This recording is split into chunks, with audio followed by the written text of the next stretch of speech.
2025 St. John's CRS Global Campus Committee webinars.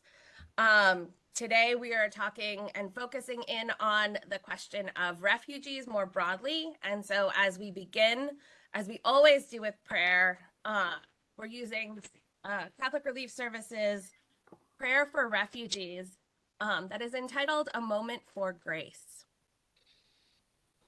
God of our wandering ancestors, long have you known that your heart is with the refugee, that you were born into time in a family of refugees, fleeing violence in their homeland, who then gathered up their hungry child and fled into an alien country.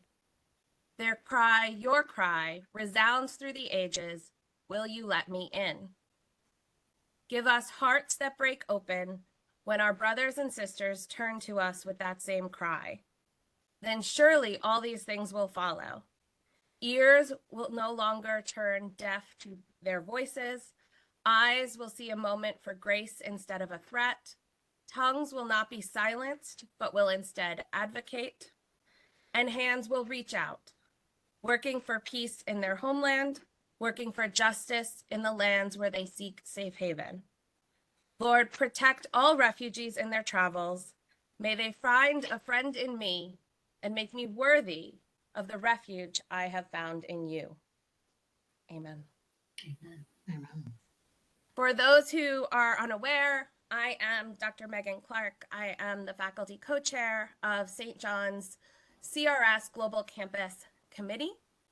And I am really excited for our conversation today, particularly because of the speakers we have in conversation here. One of the things that I want to note is that I intentionally chose a prayer that focuses refugees so that we keep those that are genuinely in crisis, and at a moment when in the United States we have paused the refugee resettlement program and are no longer welcoming refugees, some of whom had plane tickets and were through the vetting process in order to come into the United States through the program. As we look at the complexities of not only the global refugee crisis and US politics, but of one particular instance wherein, as a country, the administration has said, we're going to stop all refugees, except, and then shown a spotlight on particular political realities in the country of South Africa, but only on certain aspects of South Africa. And so for our conversation today, we have with us, and I'm going to introduce all of them, and then I will begin by asking them to, in the first question, locate themselves a little bit. We have Dr. Floerke Scheid, who's an associate professor of theology and ethics at Duquesne University. Dr. Scheid's research interests focus on human rights, conflict, post-conflict reconciliation, and more recently, she's also been working a lot on issues of Christian nationalism and faith-based activism.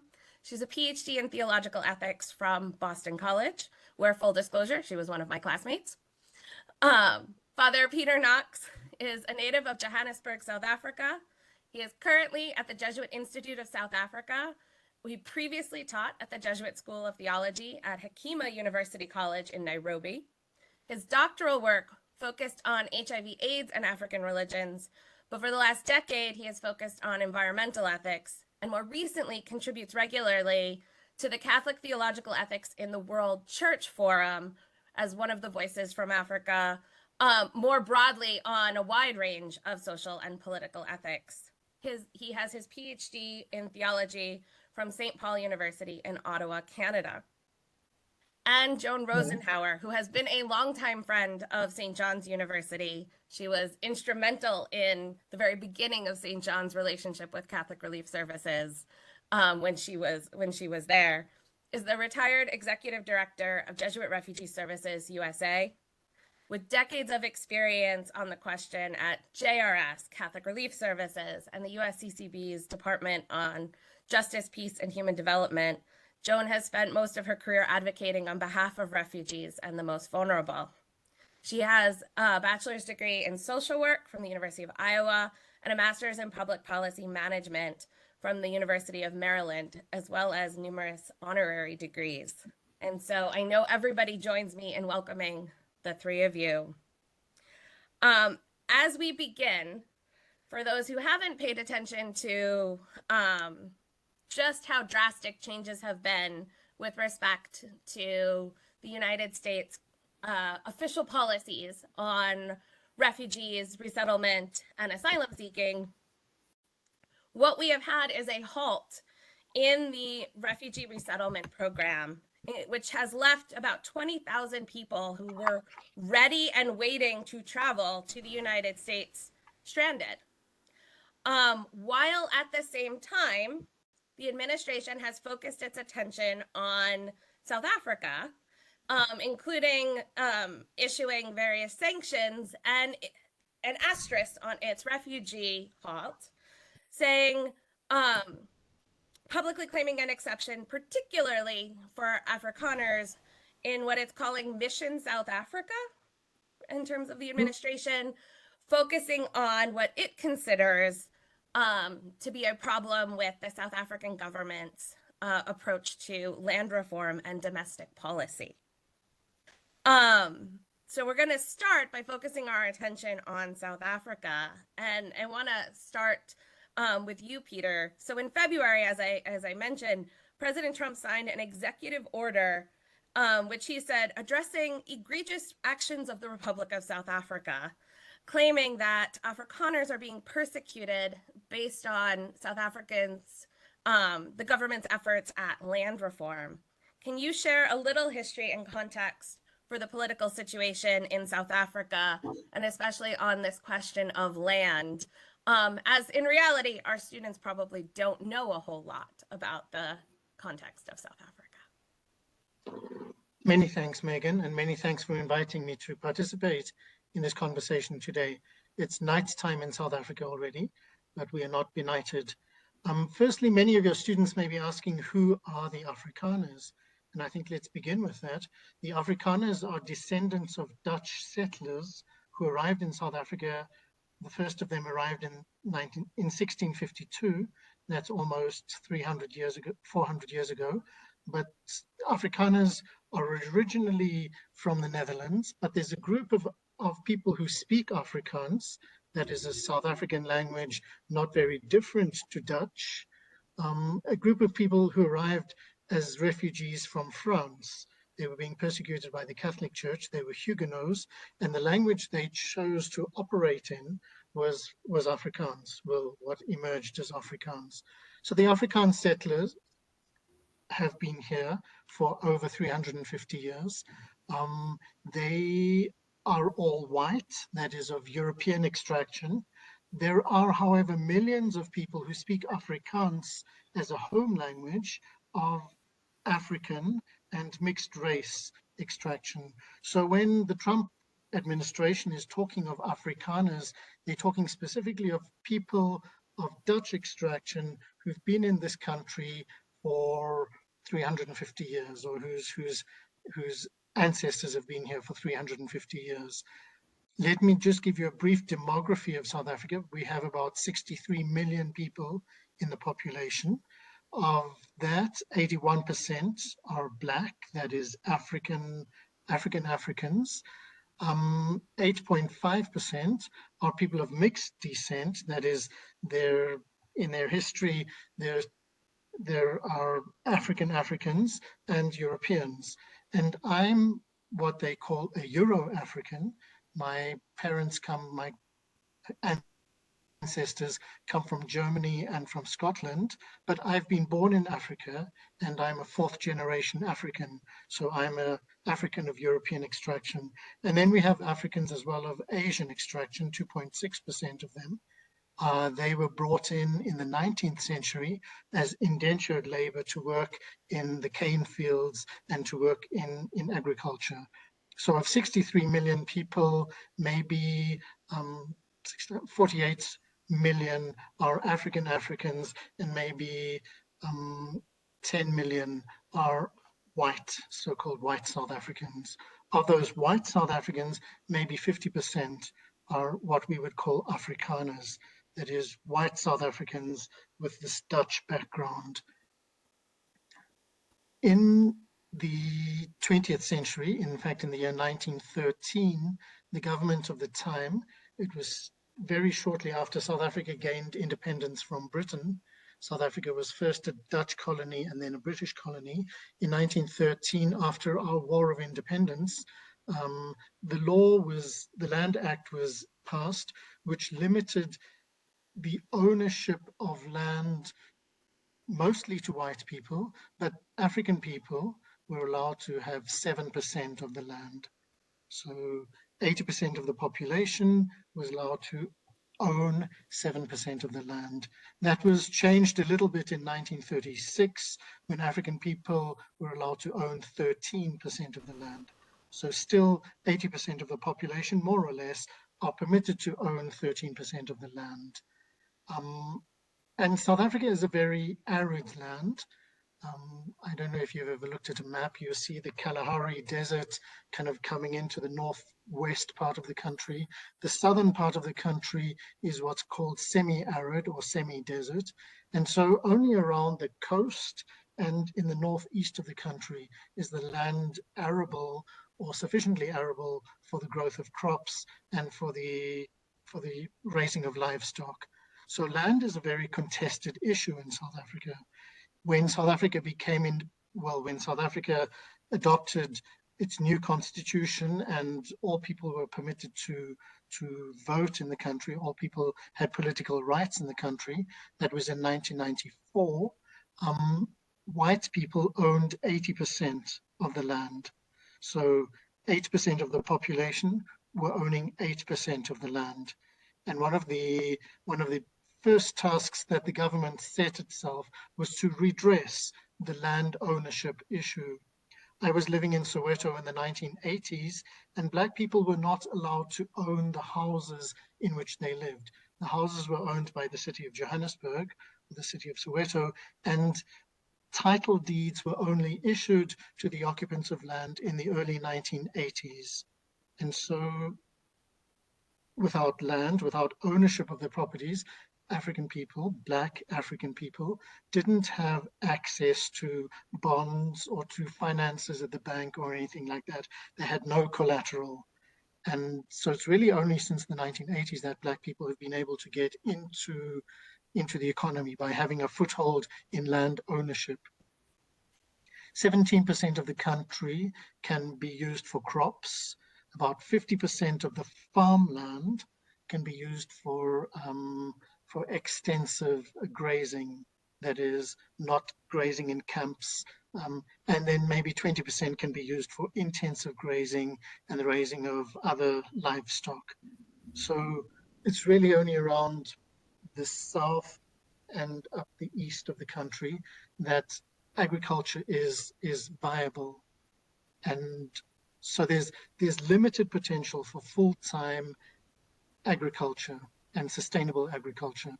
Most commercial farms in the country belong to white people, and this is part of our heritage of apartheid, racial segregation over the last 350 years. White commercial farmers own about 44,000 farms and maybe 78% of the arable land. And so the government is trying to give Black people access to farming land.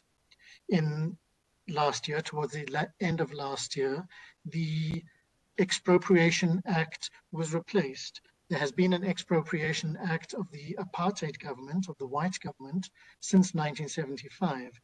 And the government had this policy at the time of willing buyer, willing seller. So if a person approaches you to say, I'd like to buy your land, how many thousand hectares it may be, the price was negotiated on the basis of willing buyer, willing seller. Since last year, there's been a spin, a new twist in this policy that the government is able to expropriate land, even though the seller may not be that interested in selling. And that's where Mr. Trump and his assistant, Mr. Musk, have become very, very concerned.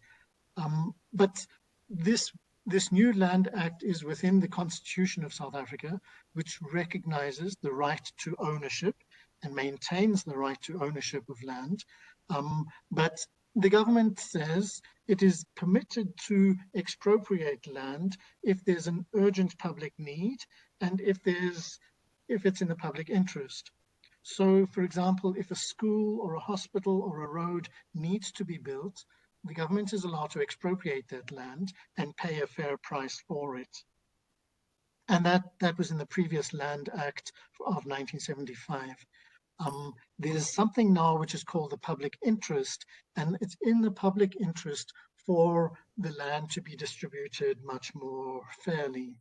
And at the moment, African farmers own only about 2.5% of the farmland.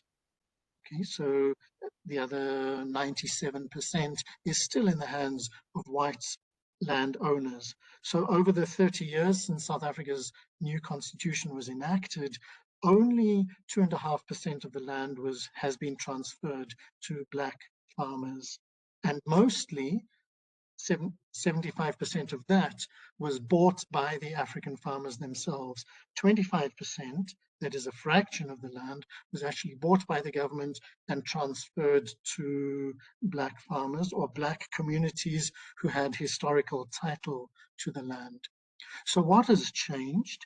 What's changed is that there's this clause now in the Land Act or the Expropriation Act, which says that the government can expropriate if it's in the national interest and if it's for an urgent matter.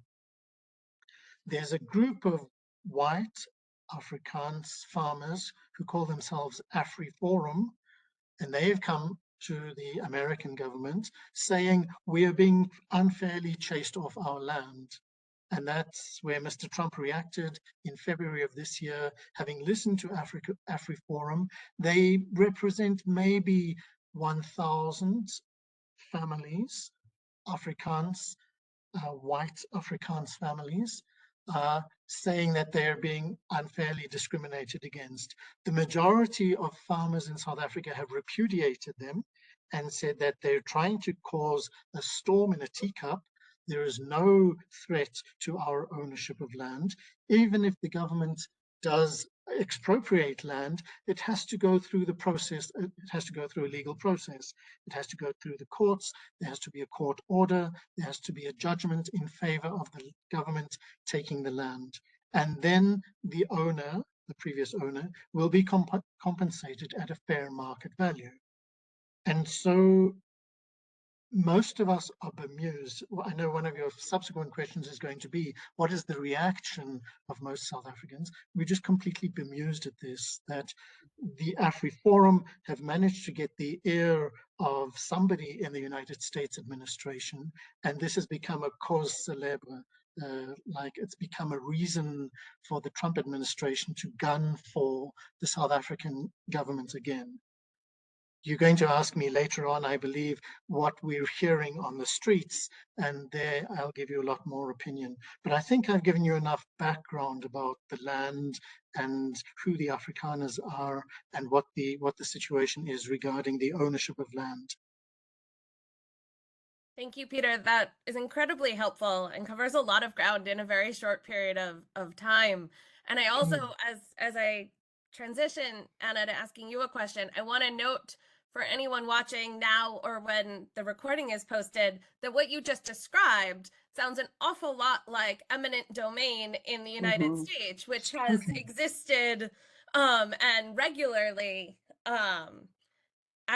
Here in New York, the building of our highways was one big back and forth battle about eminent domain during the Great Depression here in the New York metro area in particular. So this is it's interesting to see a focus on something that is, quite frankly, embedded in the way in which US law works, which then leads me to turn, Anna, to you. And as somebody who works on political theology and ethics, right? And in the context of, we're talking about something that is embedded in US law and not unknown or unfamiliar to us.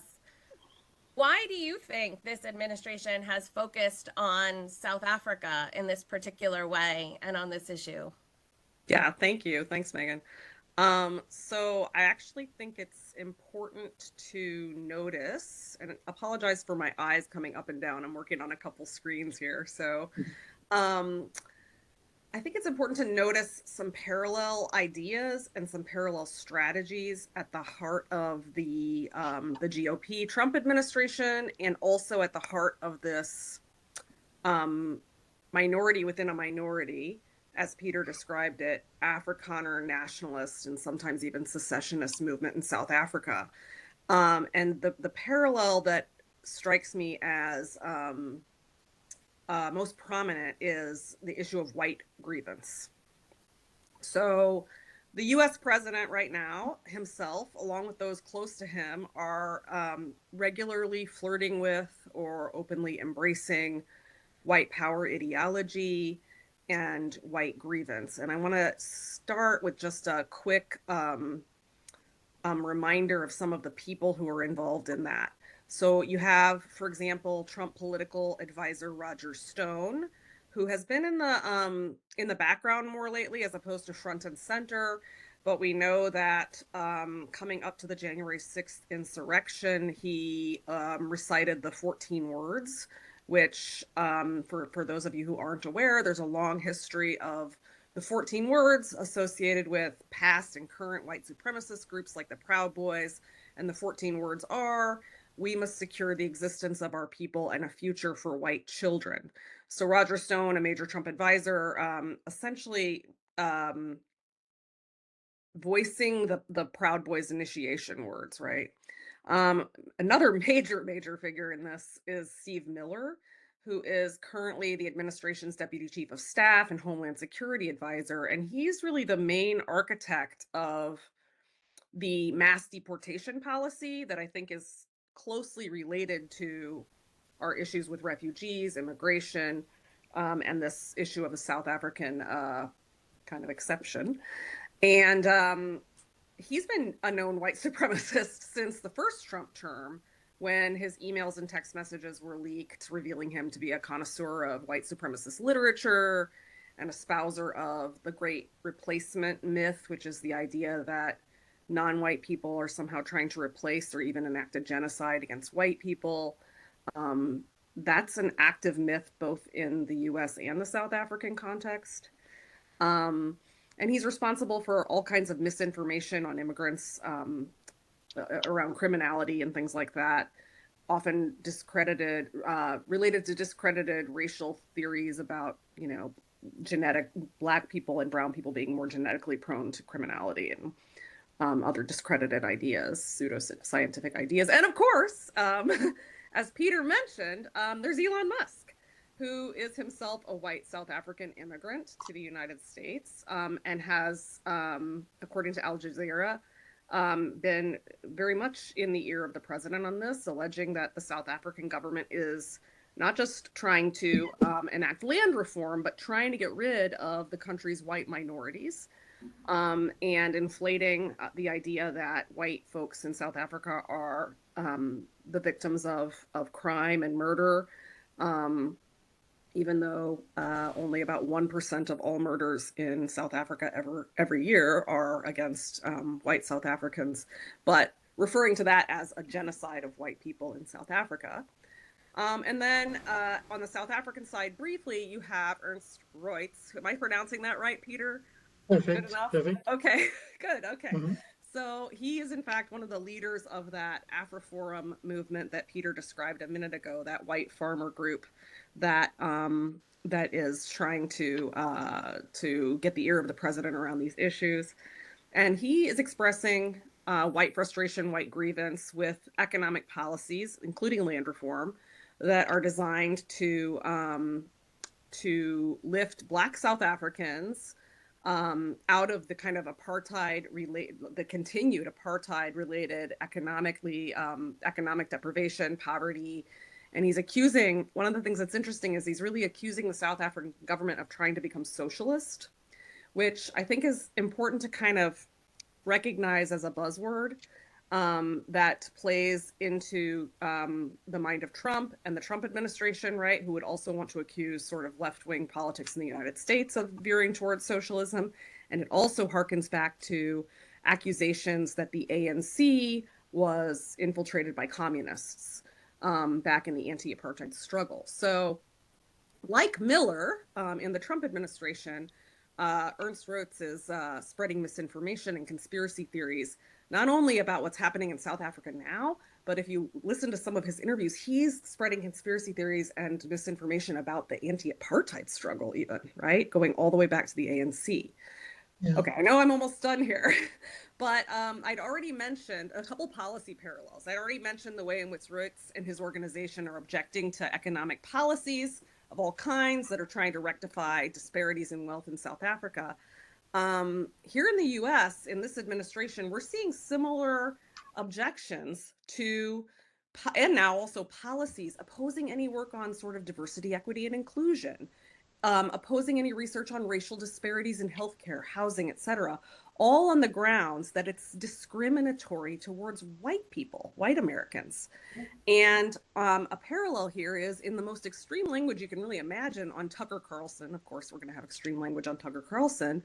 Tucker Carlson interviewing the leader of AfriForum, Roets, says that there's some kind of American influence on anti-white racism in South Africa. So Carlson says that the South African government is just like the progressives in the United States. Okay? And he says what they're saying, what the South African government is saying is, quote, I'm quoting Tucker Carlson, we're going to end racism and then make racism much worse because we're going to have racism against white people. But also because they have gone about it in a way that's almost like American, with the same language, the same diversity is our strength kind of sloganeering. And it's had the same result, which is basically to kill whites, end quote. So why is this administration keen to admit white Afrikaners? Because white grievances is at the heart of this administration. And there's a parallel to white grievance at the heart of this particular Afrikaner nationalist and secessionist movement. Thank you, Anna. And the parallels in policy and language is particularly helpful. And I think there is another parallel in many ways where there's often right, fringe ideas.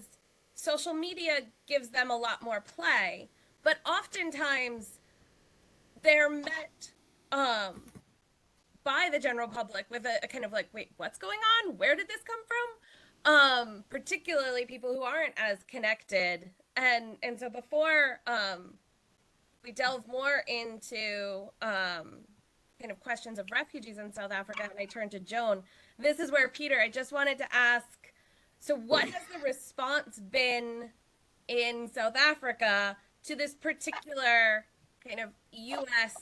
spotlight going and identifying on U.S. sanctions, but then also this kind of, setting out and asking for white South African refugees? How has this been met? Kind of the South African government has been very strong and vocal in its opposition to accusations, but how is this met by people in South Africa more broadly? Most people are incredulous. I mean, people think the idea is laughable. The white farmers are among the wealthiest people in this country.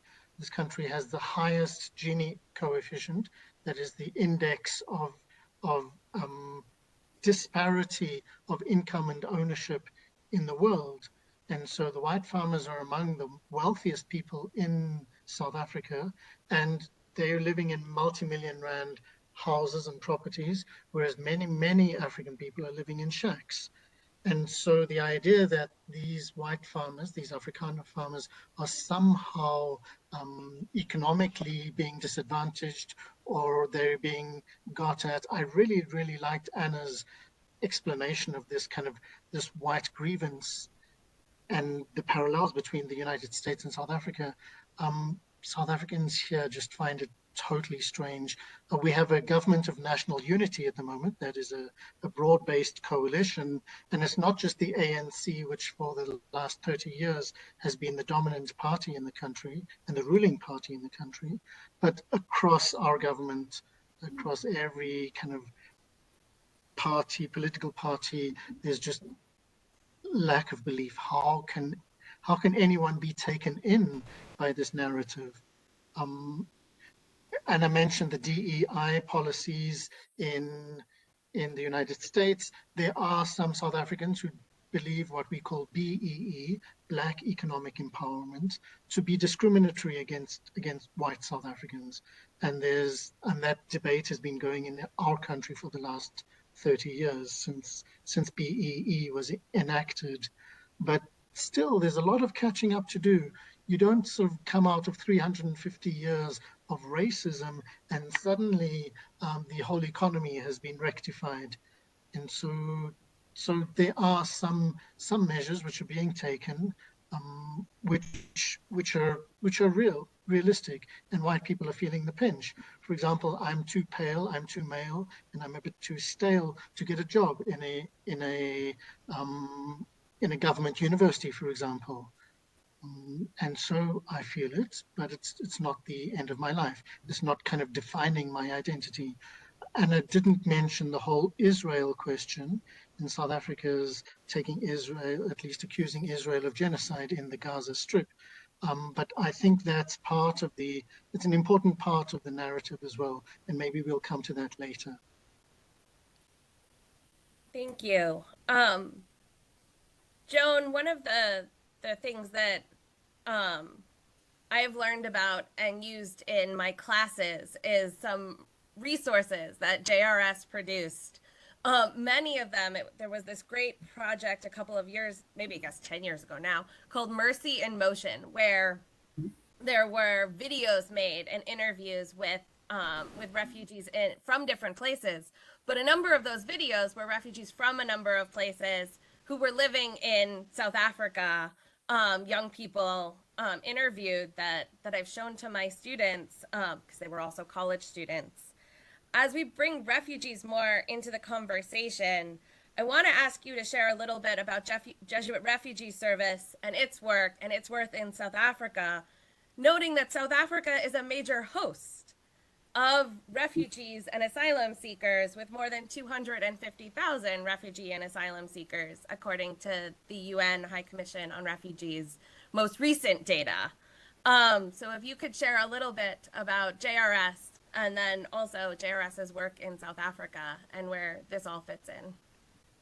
Sure, absolutely. And lovely to be with all of you, and especially my fellow panelists. Jesuit Refugee Service is a work of the Jesuits, the Society of Jesus. We focus on accompanying, serving, and advocating for forcibly displaced people around the world. We were started in 1980 in response to the Vietnamese boat people. But today we're working in 58 countries, and the most recent year for which we have the data, our annual report will come out soon, but for 2024, but right now it's 2023, and that was 1.2 million people. And the programs that JRS focuses on are education at all age levels, but especially for children, because forcibly displaced children are facing a future that is so uncertain. And it's almost impossible to imagine how they will thrive if they fall completely behind in education. So that has always been a high priority for us. We also work on economic inclusion and livelihoods programs so that people can figure out how to support themselves, their families, where they are, because people often end up in a spot, and I'll say, but the average length of time that someone is displaced is now in the it depends on what data you look at, but it's between 15 and 25 years. So under all circumstances, people can't think that they're just hoping to get resettled soon. They have to find a way to survive and to support themselves where they are, in a refugee camp, in an urban setting. Often in urban areas, there are little settlements and a little bit of like slums where the refugees end up. We provide mental health and psychosocial support because they have all been through traumatic experiences, and we can't just assume that if we give them food and shelter, they'll be great. We work on reconciliation because they have to both learn how to reconcile with the host community and with the fellow refugees in light of experiences that have led to a lot of trauma and violence in their lives, and often that can play out. We work on global advocacy. There are issues in every country where refugees' lives can be improved through public policy, and we try to work on that. And then most recently, we've added focusing on the effects of climate change on displacement, which is a whole area, climate refugees, which technically isn't a thing, but is clearly a reality. And so something that we want to be working on as much as we can. In South Africa, the largest part of our program has been a comprehensive home-based care program, providing both physical health care and psychosocial services to terminally and chronically ill refugees and asylum seekers, and trying to help them both overcome the barriers to access to healthcare in South Africa. Technically, they're supposed to have access to it. Most of them do not, for a variety of reasons, whether it's because they can't get to the locations to access the services, or they get there and they don't have the right papers. Most refugees flee kind of under really significant duress. And so often they don't have the right papers. They may never have had a passport, but they certainly didn't have enough time to get one before they left under whatever circumstances they fled their home. So, for whatever reason, many refugees are not getting health care, and we've been trying to address that. And so helping people with chronic illnesses like diabetes and heart disease and various things like that, as well as illnesses like cancer and other terminal illnesses that people are trying to struggle through and fight, but also perhaps also go through the process of dying. And we try to be there to help them with that. We also, in addition to that healthcare program, have provided educational support for refugees and asylum seekers. Again, we see that as essential. Young people will never thrive in the future if they have lost all their education. So we support tuition-free fees and school supplies and after-school programs for both primary and secondary students. And then finally, we have some livelihoods programs where we're training people focused on women's empowerment, so training women to gain the skills that they need to open a small business and run a small business successfully, or to do hair care or whatever it might be. The challenge with all of this is that a significant part of it has been funded by the U.S. State Department, and as of January 24th of this year, we were given a stop work order, and almost all of that programming was brought to a halt. Now, what JRS USA did was to look to the kind people in the United States who support us, who provide private funding, and we made a commitment to continue the programming through the end of April, so that we could do everything we could to try to find alternative sources of medicine. I mean, people need their insulin. This is life or death. People need their heart medicine. This is life or death. So trying to find alternative ways to make sure people are able to access medicine and other services in whatever way they can, and also to have some kind of fair transition for the staff, because of course, like many people affected by recent administration policies, we have a lot of people who are losing their jobs, and we want to be kind and compassionate and treat workers not with contempt, but with dignity. And so we wanted to find a way to transition that. As of right now, that's where it stands. We have money to support the program through the end of April, and then we will not. And people, we, I guess, just have to pray for them and hope that there are more kind people, private funders, who will be willing to support it. About 2 weeks ago, right around St. Patrick's Day, Nicholas Kristof in the New York Times, working with I'm going to get it wrong now, but I think it's the Center for Global Development, went through and they crunched the numbers and went through the data and calculated what the cost of life will be for simply 1 year without USAID funding. And the numbers were staggering. 1.6 million from HIV/AIDS, 500,000 people from tuberculosis. And that's not even getting into the hunger, right? Other areas. And as you note, these are people, these are lives. This isn't dollars and cents. It's not abstract. These are human beings who are often in the most vulnerable situations that imaginable. As you were mentioning about, often how could you possibly have all the right documents in most situations because of the nature of what it means to flee. You're also dealing with a reality that for the places from which a lot of people are fleeing, things like birth certificates are not necessarily things that were even issued, and particularly not necessarily issued for girls. And so the impact of kind of what we in the United States see as kind of normal documentation that anybody born here gets isn't the case in a lot of politically unstable situations where you don't necessarily have birth certificates to prove your children are your children in the way that we expect, is expected. Focusing in more, can you say a little bit about, because I know you're very familiar with the refugee resettlement program, could you say a little bit about what it means to have that halted? And no longer be accepting refugees into the United States, and the withdrawal of U.S. money from refugee programs as part of this USAID funding more broadly. Yeah, and the word to use is just heartbreaking. For people who were a part of the refugee resettlement program, especially those who had been approved, and just to put it in the context of under the previous administration, we had nearly the highest presidential determination, the total number of refugees who would be allowed into the country, that we'd had at 125,000. And in FY24, for the federal government fiscal year 24, just over 100,000 refugees were resettled in the United States through the U.S. Refugee Admissions Program. And, for those people, this is their dream come true. I have never visited a group of refugees anywhere in the world who did not answer when you asked them, what are you hoping your future will be? What are you hoping will happen?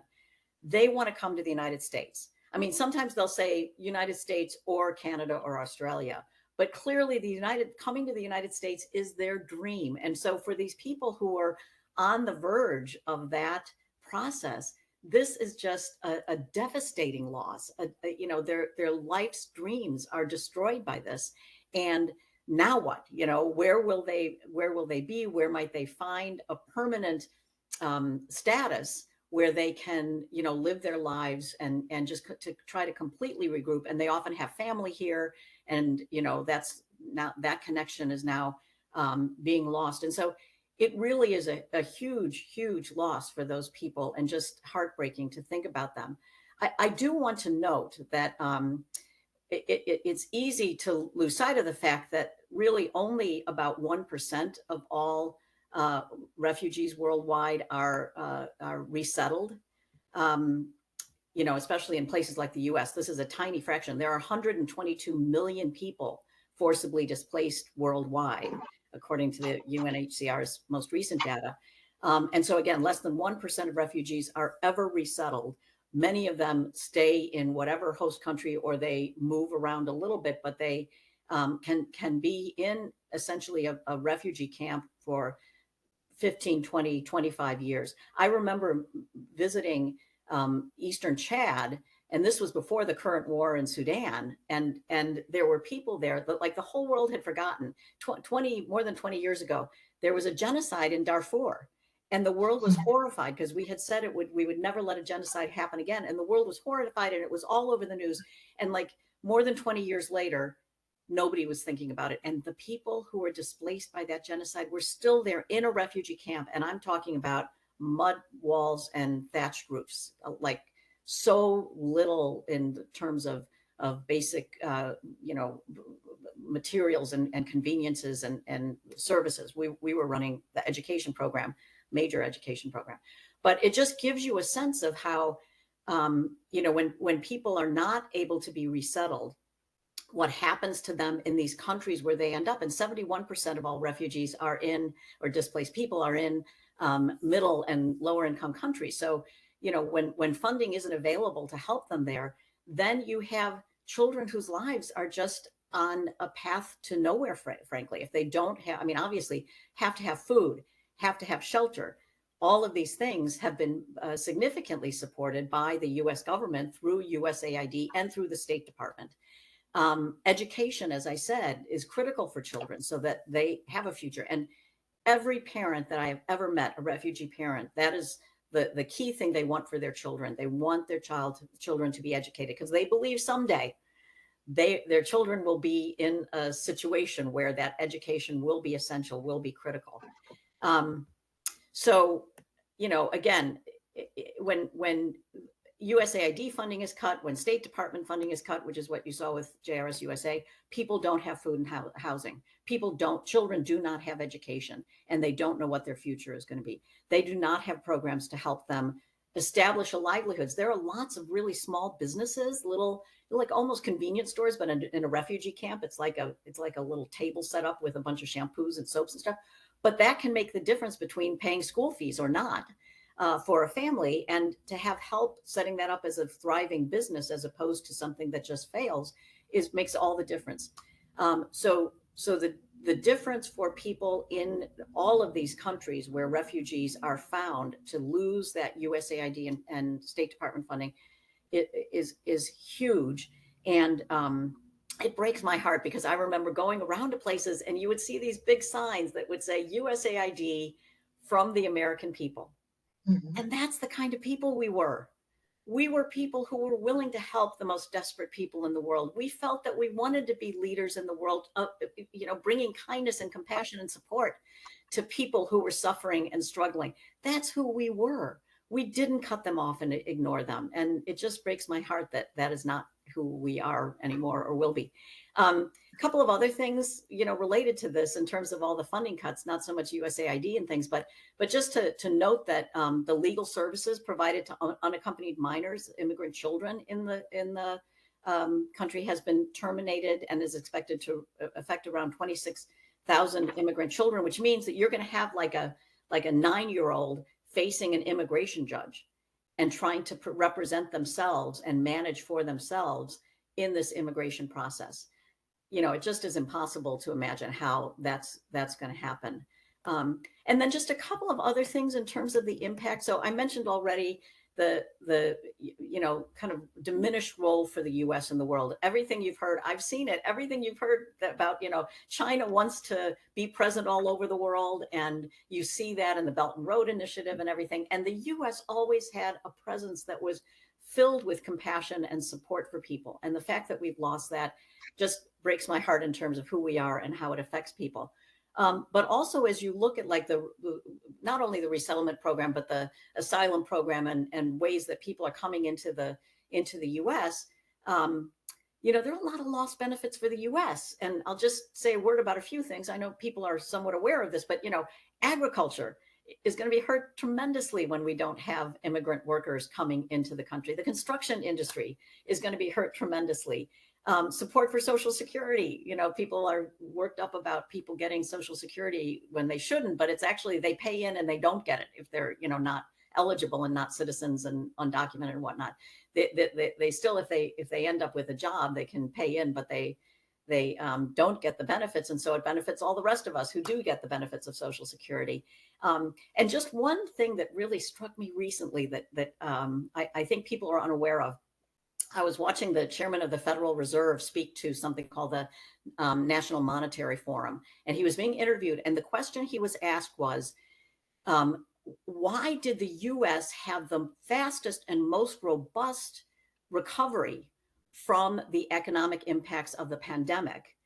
And he answered, he said, there are three things. And the first one, not surprising, we have certain characteristics. We have rule of law, generally. We have a robust investment climate where you can get venture capital and things like that. And he named a few things like that are kind of characteristics of our economic structure and things that we have access to here. Second thing he said was, in 2021 and 2022, I hope it was 2021 and 2022, maybe it was 22 and 23. But anyway, he said, we had a tremendous increase in population. And then he said the third one was increased productivity that we've seen over recent years. But, my reaction to that was, wait, what? What was the second one? Because clearly what the chairman of the Federal Reserve Board is saying is that the growth in population wasn't babies being born that were causing our recovery from the pandemic economic impacts. The growth in population was all these immigrants coming into the country over those years. And the chairman of the Federal Reserve is saying that that is a significant reason that we had the economic recovery that we did. So I just want to point out that when we cut all of this and we dial it all back, whether it's here or around the world, there are significant impacts for the refugees themselves, for the displaced people themselves, and for the rest of the globe, the rest of the economy, and in particular for those of us in the United States who are impacted by all of this.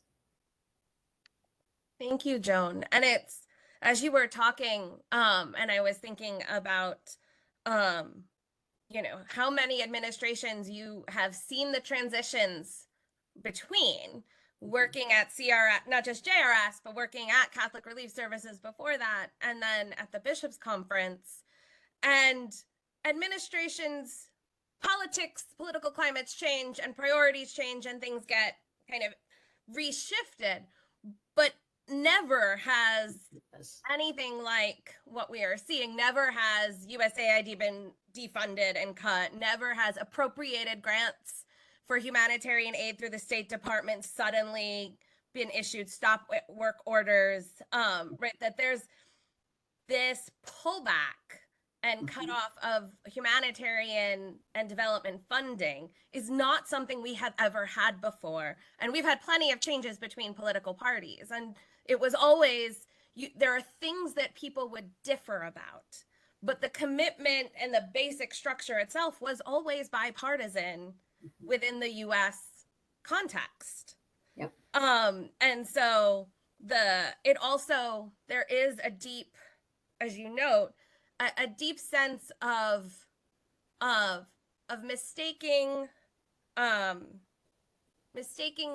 those in the resettlement program wanting to come to the United States with kind of the full picture of the global refugee crisis and forced migration crisis, wherein most people want to be able to go home, right? They don't want to be permanently displaced from where they came from and where their families and their histories and all of that.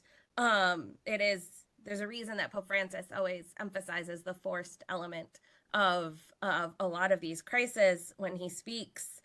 And that is one thing, that part of chipping away at kind of the problem stereotypes in how this gets talked about in the United States. And here I want to turn back to you, Peter, right? Is this sense as if you don't have, right? Like as if everybody's coming to the United States or trying to get to the United States, and the global picture gets missed. And as I mentioned before, South Africa is actually a major host to refugees and asylum seekers and forced migrants of various kinds. And you have experience not only in South Africa, but also with migrants and being in Nairobi, where the Jesuits have also worked considerably with refugees and asylum seekers. Can you share a little bit more about what this looks like in South Africa and the experience of refugee and asylum seekers, of migrants in South Africa, and how South Africa responds? Well, thank you very much for that, Megan. Yes, you're right. I have worked a fair amount with refugees in South Africa. And let's just repeat the number you gave. 250,000 people, 250,000 people are refugees or asylum seekers in South Africa. Those who actually have full refugee status which means that they're under the protection of the United Nations High Commissioner for Refugees. There are about 70,000. So there are about 180,000 people whose processes are still, there's a backlog because of our Department of Home Affairs. They haven't processed all of these applicants for refugee status. So 250,000 in South Africa, refugees and asylum seekers. In Kenya, where I was for the last 10 years, there are over 800,000 refugees and asylum seekers. Maybe 600,000 have full refugee status. 200,000 are still awaiting their Section 28 status. And so between the two countries, South Africa and Kenya, we have over 1 million refugees or people seeking refugee status. Most of our refugees in South Africa come from Rwanda, Burundi, and Democratic Republic of Congo. So 3 Francophone countries in the Great Lakes region. We also have refugees from South Sudan, and I was in South Sudan in January, and it's a disastrous place. We have many, many refugees coming from Zimbabwe because this the economy of Zimbabwe has basically imploded. They're not being persecuted. They're not fleeing war or threats to their lives, but they're here as economic migrants, most of them, and they make a massive contribution to the South African economy and the South African professional life. We've got teachers, we've got doctors, we've got nurses, we've got skilled people coming into this country as refugees. As Joan mentioned, one of the major works of Jesuit refugee services in Johannesburg and Pretoria has been to be caring for people's health. And when that stop work order came, we had a Jesuit scholastic who was a seminarian who was working as a doctor for that program. We also have in our community here in Johannesburg the director of Jesuit Refugee Services for Southern Africa, and so he's just returned to Zimbabwe. But those two had to stop everything and the work that they were doing, as Joan mentioned, with people who are terminally ill, people who need their chronic medication and things like that. That just stopped overnight. And then there's been a bit of a reprieve, but thank you to the very generous donors through JRS United States. Those people are not going to be getting the necessities for their life. The school program has closed, so children are going to try and get into South African government schools if they can. There's a new school. There was a school which was open specifically for refugees and refugee children called 3 to 6 in Johannesburg, and that's now had most of its funding cut. I've worked with refugees since my ordination. My first posting after ordination was with tertiary students in Johannesburg, and as a person who speaks French relatively fluently, I was being approached all the time by Rwandans and Burundians who were coming for pastoral care and accompaniment, but also just for funding for their children to get them into school. And the Jesuits in South Africa dispersed R1 million. That may not be very much in United States terms, but R1 million in 3 years was to help children get into school and to ensure that they can have an education. Refugees in this country live in cities, so they're urban migrants. We don't have refugee camps as they do in Kenya. In Kenya, there are massive camps of 400,000 people, Dadaab and Kakuma camps. They're like mini cities, really. In South Africa, the refugees come into the city and they sort of try to merge with normal urban life. And as Joan mentioned, she called them slums. I prefer to call them kind of slightly less well-off or considerably less well-off areas of the city where the Somalis hang out together and they have Somali food and they have Somali, they can just do business among themselves. The Congolese have their particular part of the city. There's a chaplaincy to the Congolese and the Rwandans and Burundians. There's a chaplaincy to the Zimbabweans, for example, in a parish which used to be run by the Jesuits, now run by the Dominican fathers. And so they tend to cluster in spaces. Before the flood of refugees from the Francophone countries in the 1970s, we had a lot of people coming from Mozambique and Angola. And so there were 3 or 4 parishes which operated in Portuguese, supporting the pastoral needs of Portuguese Lusophone immigrants.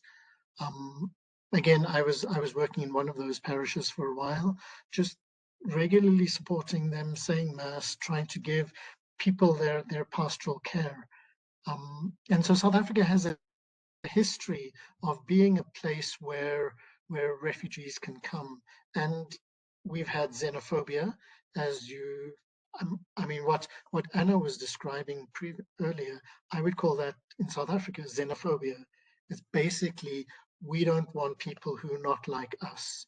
And so Black South Africans have been xenophobic against Black Africans from the rest of the continent. We also had refugees from countries in Asia. You read an article that I wrote recently about people who come to this country because they are gender diverse, either lesbian, gay, homosexual, queer, or however they describe themselves. South Africa's constitution since 1996 has had a very strong clause that there's no discrimination against people on the basis of their race, gender, language, sexual orientation, or religion. And so we have refugees coming from many countries in Africa and from India and Pakistan and Bangladesh that I know of, claiming asylum status or claiming refugee status because of their sexual orientation. And that's very often overlooked, but it's fairly significant. Obviously, it's totally significant in the lives of those people who come seeking asylum, because in many other African countries, there's either a death penalty or there's a imprisonment, 10, 15 years, or they're severely beaten, and there's kind of corporal punishment of people who are gender diverse. And I've accompanied some students who've come to South Africa seeking, initially they were on student passports, student visas, but they're seeking asylum in the country because of their gender diversity. UNHCR says there are 250,000 people. Those are those who are documented in one way or another. There could well be 250,000 people from Zimbabwe alone who are in the country, and just they've kind of slipped into the economy and slipped into the country and working legally or illegally as migrants, economic migrants. I'm not sure whether that answers your question. It does, and in significant part of what we see is an awful lot of similarities between South Africa and the United States in terms of the reasons that people seek out and end up in South Africa and in the United States. And while we are very short on time, so I'm going to switch to asking a final question to each that's positioned as kind of what would you want a college student in New York's takeaway to be? What can and so Anna, would you say that as we're watching increasing xenophobia and kind of the laws regarding erosion of legal protections for migrants and a withdrawal, what would you want your students' takeaway to be? And is there something that you would suggest that they could do?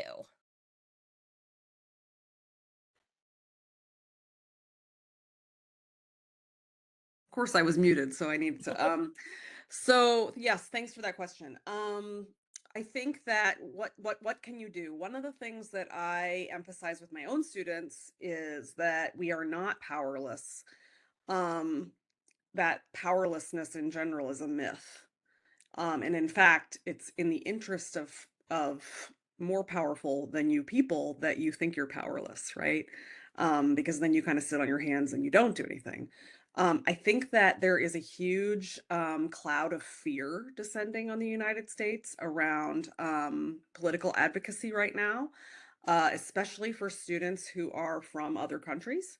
Um, Nevertheless, I would say, particularly for people who are situated socially in privileged kind of positions, so whether we're white, whether we have US citizenship, US passport, etc., it is really important that we're doing what I think of as the basics of advocacy. So if these issues are bothering you, you should be on the phone every single day to your own senators and representatives in Washington, talking to them about your concerns, leaving messages about your concerns.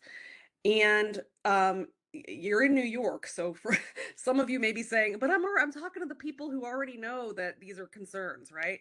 You can also go and look at like who is on the committee for refugee resettlement for Congress or something like that, right? Call those folks. Tell them, yeah, I'm not a constituent. I'm calling you because you're part of this committee. And the other thing I would say is get involved in advocacy. So I bet that our JRS CRS leadership here could talk a little bit about how to do that. And then finally, get involved in electoral politics if you haven't already been doing so. And again, you're in New York. Your border state, you have a border state with mine, which is Pennsylvania. New York will be pretty predictable as to where it will go in national electoral politics. Pennsylvania will not. You do not have to live in a swing state to get involved in electoral politics in a swing state. And if you have questions about that, you can reach out to me and I'll be happy to set you up with some swing state electoral politics. Thank you. Joan, I want to ask what takeaway you would want our students to understand about, in particular, about why it is that, if we know, right, Jesuit refugee service, Catholic refugee services, we're seeing now that the US bishops has simply given up trying to fight about their role in refugee resettlement. Why is it, and I didn't send you this question in advance, but I know it's easy for you. Why is it that people of faith should be getting involved in this? And why is this such a big, right, at a Catholic university, these issues are really important?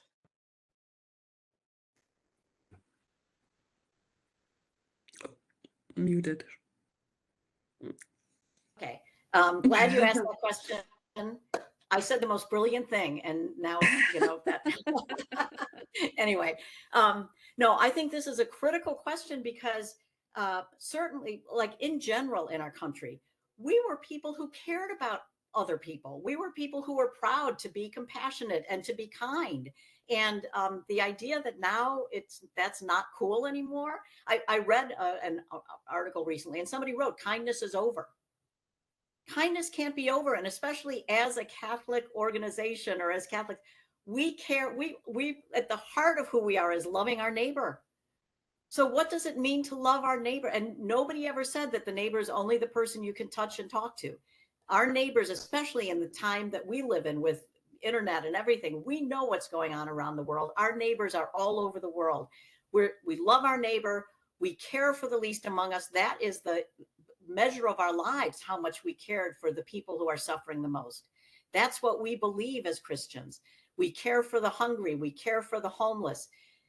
We have to reclaim those values and say, no, we are not going to be harsh, angry, hostile people who hate other people. We are going to be kind and compassionate people who care especially about the people who are struggling the most. And that leads us to care for people. I mean, I have met so values is one thing that I wanted to say we need to take away from this, that we need to reclaim, even if you're not a Christian, you're not a Catholic, those basic values of compassion and kindness. We all used to really own that and care, and we need to step up, and we need everybody to step up and say, no, that's who we are. But I think secondly, we have to understand there is so much misinformation about refugees and migrants. I have met many, and I've never met a violent criminal. They are all mothers and fathers with babies, and they want to take care of their children, and I identify with that. That's who they are. They're our brothers and sisters. And so the percentage that are actually criminals is very small, and we need to get over that kind of messaging that that's who they are. They are not. They are mostly people who are just struggling to create a decent life for themselves and their families and their children in particular. And then finally, the advocacy part of it, that you can do that. And if you go to either JRS USA or CRS, Catholic Relief Services, or Jesuit Refugee Service, you can sign up for the action alerts, and you can figure out, and some of it is for the administration too. So you even if you're in a place where in New York or wherever, or wherever you come from. But also JRS has something called the Migrant Accompaniment Network, which is volunteers who actually help people who are here under TPS, asylum, refugee resettlement, whatever the program. Some of them still exist, and there are still people here, and they still need support, because figuring out your way through all the US systems is very hard. So if you can volunteer and help somebody, help them figure out where to find childcare or whatever it is that they need, it would be a huge help. And you can go to the JRS USA website and find out about the Migrant Accompaniment Network too. Thank you. That's definitely a resource I will be sharing with my students in my classes as well, and as we prepare for next term especially. Turning finally to you, Peter, one of the things I wanted to kind of to end on is and what's come out, I think, across our conversation is one, that everybody's situation in terms of history and politics is more complicated than gets captured in sound bites on social media or Twitter, things like that. That the realities are actually more similar, particularly when we talk about kind of these issues in South Africa and the United States. But as we think about kind of why it matters, and why it matters that the U.S. had engaged in terms of support for refugees, and also engagement in these broader healthcare and other fields, that's now pulling back. What is something you would want our students in New York to understand about the current moment in South Africa, which does apply to the continent more broadly, about what's at stake in terms of the United States not being interested in seeing Africa as a partner and as being committed to these humanitarian causes? Because Africa gets almost no coverage. I mean, South Africa is only getting coverage because of Elon Musk in US media. Africa gets almost no coverage in our media, and yet on these humanitarian areas, our partnership has had a big impact.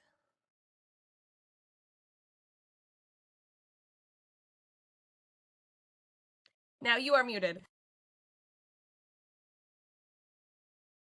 Yeah. Joan used the word heartbreaking. This is a heartbreaking situation.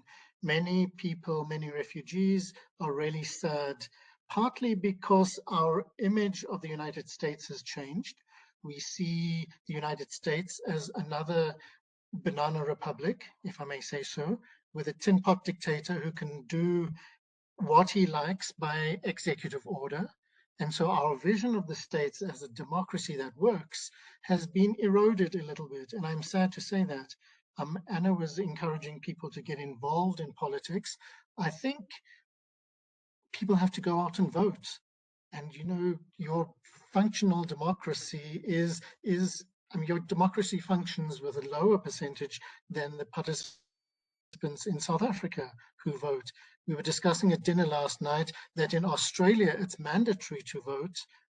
Okay, we're not going to force people to do that, but I think the image of the United States has been severely hit, and so that soft power which you used and which you had has now been ceded to China. China, the Belt and Road Initiative, for example. China's not exactly in Africa out of charity. We know that. And everybody will tell us that, but there is a certain amount of soft power which has been relinquished by your government, and it's capricious, and it seems to be so arbitrary. I, for example, was meant to come to a conference in the United States in June. I've decided not to come. I didn't even apply for a visa for June because I have a certain sympathy for people who are being deported from your country, who have every right to be there. And I feel I don't want to be part of a system which privileges me and discriminates against people who have every right to be there with their families. And so I think your country is becoming more marginalized. We're turning to other blocks, for example, the BRICS. We're turning to Russia and China and countries that you really don't want, we wouldn't under normal circumstances really want to have much to do with them, but we're forming alliances with other countries. We've lost, for example, we've lost 5% of our trade because of tariffs, trade with the United States, and so we're turning to other potential markets or other potential trading partners, and I think it's a loss both ways, to the United States and to South Africa. And yeah, let me leave it at that. Thanks. Thank you.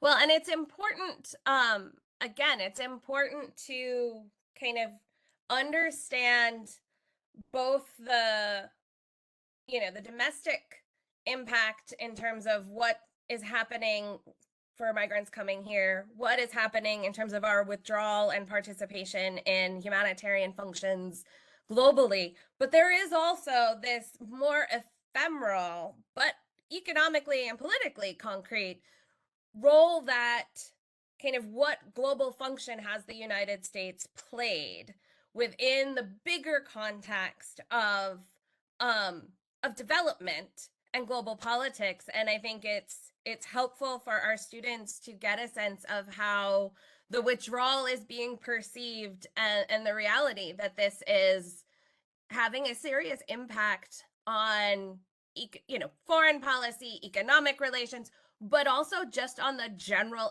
understanding of who and what the United States of America is within the global community. And I think that points back to a longstanding set of things that Joan mentioned, where both USAID and the State Department often supported financially lots of things that we didn't necessarily even see or know were efforts by, with the money from US taxpayers, was actual good that was being done to support people dying of cancer who are refugees in a place like Johannesburg.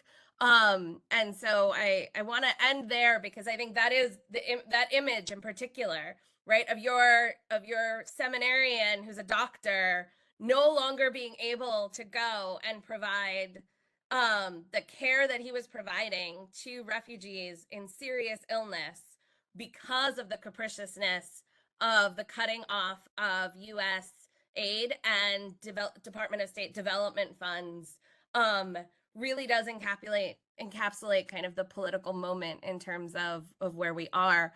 I want to thank everybody for joining us. I want to thank our panelists for sharing their wisdom with us. And I want to thank those who are going to watch this when I upload it onto our YouTube channel, and encourage you to take a look at our previous ones from this semester on the current state of international religious freedom, and on PEPFAR and the impact on the HIV/AIDS reality of the cutting of USAID. Everybody have a lovely afternoon. Thank you very much, Megan.